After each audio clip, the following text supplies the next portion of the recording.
L'assistance éducative, c'est un terme un peu particulier qui ne parle à personne. L'assistance éducative, c'est une procédure au cours de laquelle le juge des enfants est saisi. Ce juge des enfants a notamment vocation à être saisi dès lors qu'on considère que les enfants sont en danger. Ce ne sont pas les enfants qui commettent des infractions, mais simplement soit le cadre parental est dépassé, ou soit le cadre parental devient dangereux pour l'enfant.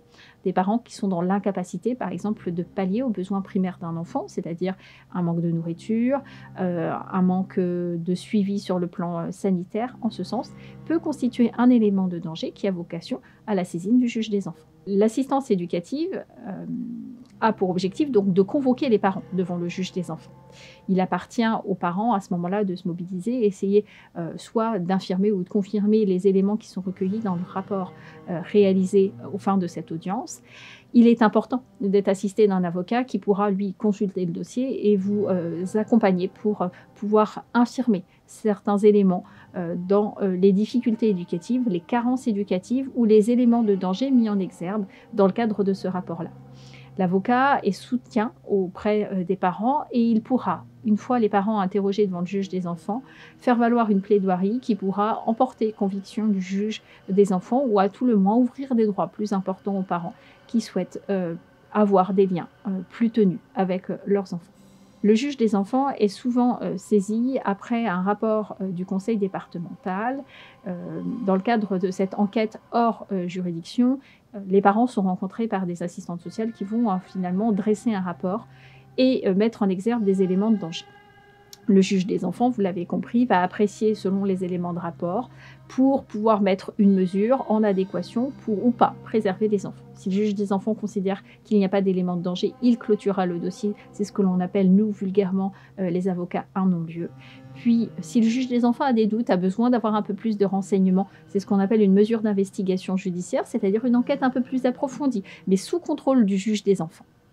Et si le juge des enfants considère qu'il y a des éléments de danger, en fonction de la gravité des éléments de danger, vous avez deux palettes qui vont s'ouvrir. Première palette, c'est d'accompagner les parents dans leur rôle éducatif. Ça s'appelle une AEMO, une aide éducative en milieu ouvert. L'objectif, c'est le soutien parental. Si finalement le danger est très prégnant, les enfants peuvent être placés soit en placement en institution, soit en placement chez une personne tiers digne de confiance.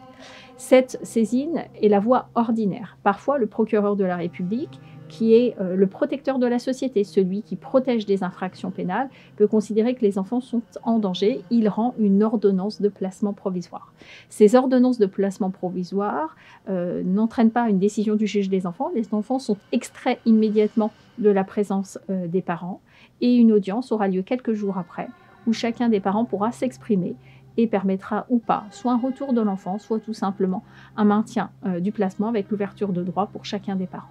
Donc vous l'avez compris, dans les différentes mesures qui peuvent être prononcées devant le juge des enfants, comme j'ai pu vous l'indiquer, le juge des enfants peut soit placer les enfants, mesure la plus haute, soit tout simplement accompagner les parents. Et ça, c'est l'objectif premier, c'est ne pas forcément aller vers un placement, mais plutôt un accompagnement éducatif. Soit tout simplement faire une mesure d'enquête, qui est une mesure pour vérifier si les éléments de danger sont présents, soit dernière marche, c'est tout simplement il n'y a pas d'éléments de danger et c'est un non-lieu. Vous l'avez compris, la mesure d'assistance éducative est une mesure qui est particulière, c'est-à-dire que est en cause et en question l'avenir du domiciliation des enfants ou le rôle parental vis-à-vis des enfants. Et la présence d'un avocat n'est pas obligatoire, mais il est plus que fortement recommandé d'être accompagné d'un avocat dans le cadre d'une procédure d'assistance éducative.